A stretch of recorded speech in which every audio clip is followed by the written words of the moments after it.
Genelde hayallerimi belki anlatmak istiyorum. Yani küçük mutlu bir dünya belki anlatmak istiyorum. İşte küçük tavşanlar, kediler, küçük kızlar. Yani daha çok bunları anlatmak istiyorum. Böyle bir dünyada belki olmak istiyorum. O olmak istediğim dünyayı yaşatmak istiyorum. Stop motion animasyonlara ilgim vardı çok. Daha öncesinde Tim Burton'un bu Ölü Gelin, onları izlediğimde çok heyecanlanmıştım. Hatta o ekipte olayım diye düşünmüştüm açıkçası. Sonrasında 2010 yılında kendim stop motion bir çekim yapmaya karar verdim. Aslında bir teknik olarak bir şeyim yoktu elimde, imkanım yoktu. O zaman bir Zenit fotoğraf makinem vardı. Bir de telefonumda fotoğraf çekmiyordu. Ama hevesim vardı diyeyim yani. O şekilde başladım. İlk minyatür olarak ben tanıştım.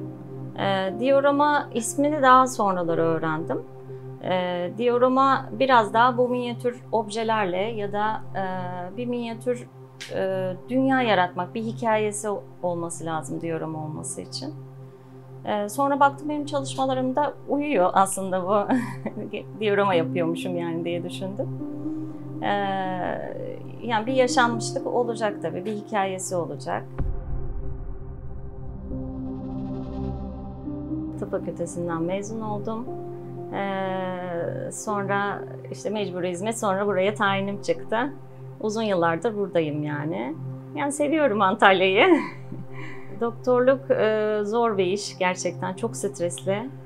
Acil servisteyim ben yıllardır. Yani ilk çalıştığım yerden beri hep acil servisteyim ve gerçekten çok stresli. Ama bu iş benim için böyle terapi gibi oluyor. Nöbet çıkışlarında hemen kendimi atölyeye atıyorum. Yani bazen saatlerce çalıştığım oluyor.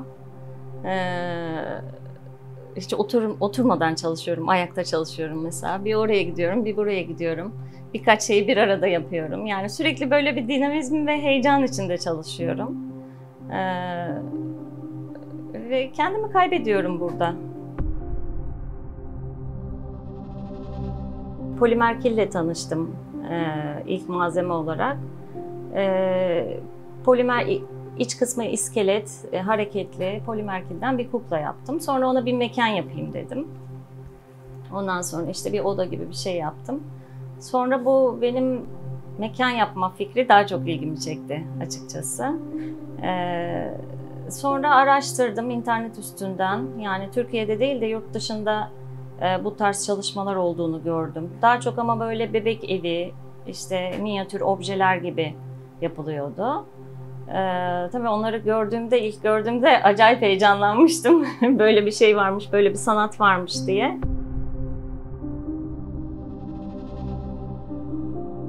Bir konu düşünüyorum, bir şey geliyor aklıma diyelim.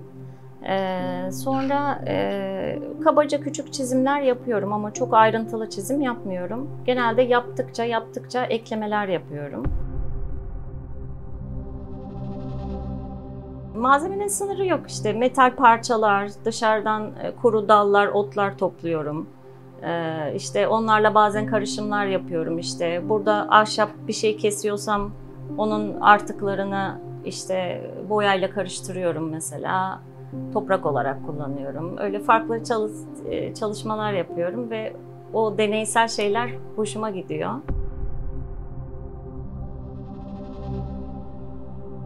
Her şeyi kullanabiliyorsunuz. Bu çok güzel bir şey. Yani küçük bir kumaş parçasından, işte bir şeyin, ne bileyim bir deodorantın kapağından,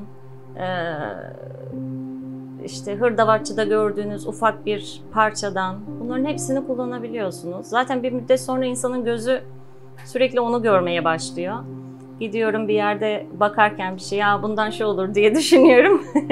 Yani bütün diorama sanatçıları da böyledir herhalde, böyle düşünüyorlardır. Çünkü insan öyle oluyor bir müddet sonra. Böyle biraz daha masal gibi olsun istiyorum diyoramalarım. Hani çok gerçek dünyayı tamamen tıpatıp aynısı da yapmak istemiyorum açıkçası. İşte diyoramalarda genelde böyle eskitme çalışılır. Yani ben de yapıyorum, eskitiyorum eşyaları, şeyleri hani gerçekçi görünsün diye ama yani kötü bir görüntü istemiyorum. Görmek istemediğim bir şeyi yapmıyorum yani öyle söyleyeyim. Çocukluğumda da böyle küçük minyatür topuklu bir ayakkabı yapmıştım kağıttan. Bir belgesel izlemiştim ayakkabı yapımı ile ilgili. Sonra kağıttan bir ayakkabı yapmıştım. O çok hoşuma gitmişti. Onun dışında kibrit çöplerinden ev yapmıştım. Bu tarz böyle bizim mahallenin maketini yapmıştım küçük. Bu tarz şeyler yapıyordum. Üniversitede arkadaşlar öğrenci evindeyken şey diyordu hatta bir eşyamız yok diyelim. Duygu sen kartondan yaparsın bunu diyorlardı. Yani yapma aşamasını seviyorum tabii ki. Ama bittiği halini de seviyorum. Sonradan onları izlemeyi seviyorum. Yani başkalarıyla paylaşmayı da seviyorum. Bazen hediye ediyorum. Onların hani benim yaptığım şeyde onlarda güzel duygular uyandırması da çok hoşuma gidiyor. Yolculuk diye bir çalışmam vardı. İşte bir garda bir kız çocuğu, bavulu, yanında bir kedi. Onu çok seviyordum. Rüzgarda saçları uçuşuyordu. Onu seviyordum çok. Hani onu tekrar elimde olsun isterdim, görmek isterdim. Bu Çamlıhemşin'deki konakları düşünerek yapmıştım. Oralıyım zaten. Ve orada bir tanıdığımızın evinden esinlendim. Ve rüya gibi bir yer benim için. Sadece yağmurun sesini dinlediğiniz bir yer. Yani şu pencereden baktığımızda manzarayı ve yağmurun sesini duyabildiğimiz bir çalışma olsun istedim açıkçası. Yani aklıma bir konu geliyor açıkçası. Hatta birkaç şeyi bir arada yapıyorum genelde. Yani bir şeyin üstünde çalışırken sonra aklıma başka bir şey gelince hemen onu yapmaya başlıyorum. Yani o heyecanı kaçırmamak için. Yani en son yaptığım çalışma Hatay'da depremde bir kısmı yıkılan Affan kahvehanesi. Aslında Hatay'a gittim ama orayı görmedim. Ama çok güzel bir yer. İnternetten fotoğraflarını buldum, eski fotoğraflarını. Onun üstünden çalıştım. Sahipleriyle de konuştum hatta. Bitince de onlara hediye etmek istiyorum. Bana çok sabırlısın diyorlar ama aslında çok sabırlı da değilim yani öyle düşünüyorum. Çünkü yeni şeyler yapmak zevk veriyor. Mesela bir şeyin aynısından yapamam herhalde ben. Yani şu minyatürün aynısından bana yap deseler çok zor yapamam yani imkansız, sıkılırım. Ama yani bir heyecanı yok sonunun ne olduğunu bildiğim için. Asıl zevkli olan o diye düşünüyorum yani. Benim ilk başladığım zamanlara göre diorama yapan, bununla uğraşan sanatçı sayısı çok arttı. İlk başlarda 2-3 kişi ile bildiğim vardı. Şimdi daha çok biliniyor. Ama bunu tabii hayatının neresine insanların koyduğuyla yani neresine koyduğu önemli açıkçası. Çok ticari olarak bakmamak lazım diye düşünüyorum. Kişisel olarak tanıştığım kimse yok maalesef hani karşılıklı yüz yüze ama internet üzerinden telefonla görüştüğüm sanatçılar var. Bilgi paylaşımları da ara ara yapabiliyoruz. Ama yine de böyle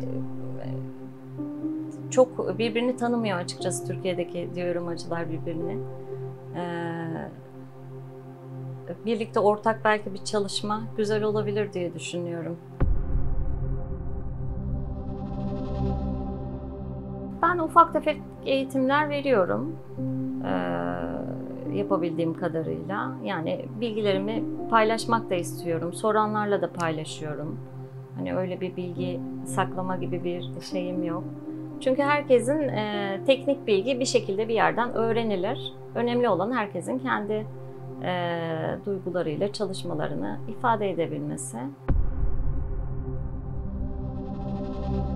Polimer kille ilgili çalışmalar olabiliyor. İşte bir taş dokusu ya da bir duvar dokusunu nasıl veriyoruz? İşte bir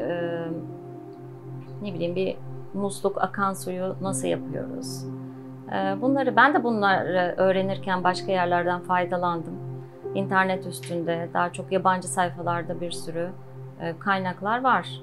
Onlardan faydalandım. Kendime göre bir şeyler ekledim, değiştirdim. Daha yapmak istediğim kafamda bir sürü şey var. Onları yapardım. Yani kendi kafamdaki planlara göre 2010'da başladım. Çok yıllar geçti ama çok yavaş ilerliyorum diye düşünüyorum.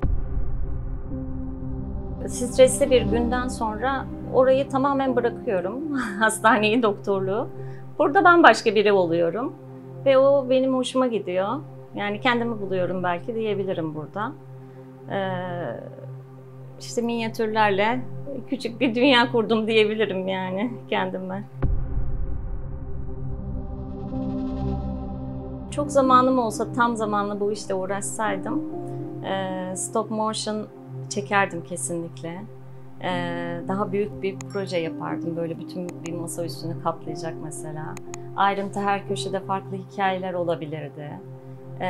Sonra çocuk kitabı yapmayı çok istedim. Çocuk kitabı ile ilgili belki bir çalışma yapardım. Burada çalışıyorum mesela. Sonra bir saatte sıkıştırılmış bir şekilde evdeki işleri yapıyorum. Zaman kaybı geliyor yani evde yapılan işler.